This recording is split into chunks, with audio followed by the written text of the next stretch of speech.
Siamo in compagnia del presidente della TVO Fabio Turchetto.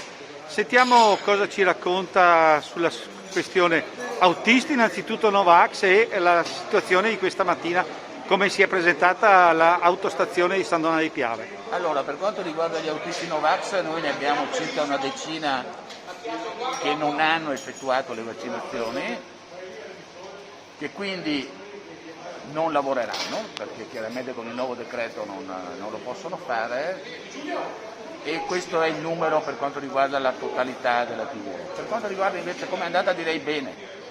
Già ieri sera c'è stato un briefing con tutti gli autisti che fanno scuola bus, perché voi sapete che c'è stato un cambio del decreto e sono previste le mascherine FP2 per tutti. Cosa abbiamo pensato noi? Siccome questa cosa è arrivata all'improvviso, magari qualche ragazzino non aveva la mascherina adeguata, abbiamo dotato i nostri autisti con delle scorte di mascherine e al ragazzino che non aveva la mascherina indicata gliel'abbiamo regalata gratis, in maniera tale che potesse fare il viaggio, per la logica che noi non vogliamo lasciare a piedi nessuno e vogliamo che i ragazzini possano andare a scuola. Ma volevo capire una cosa, quindi i ragazzini che si presentano per imbarcarsi sull'autobus sono obbligati ad avere la vaccinazione del Super Green Pass?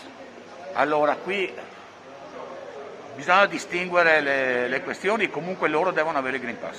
Va bene, e con questo buon lavoro. Grazie. Al Presidente, e da San Donà Claudio Vianello per la Nuova Venezia. Grazie.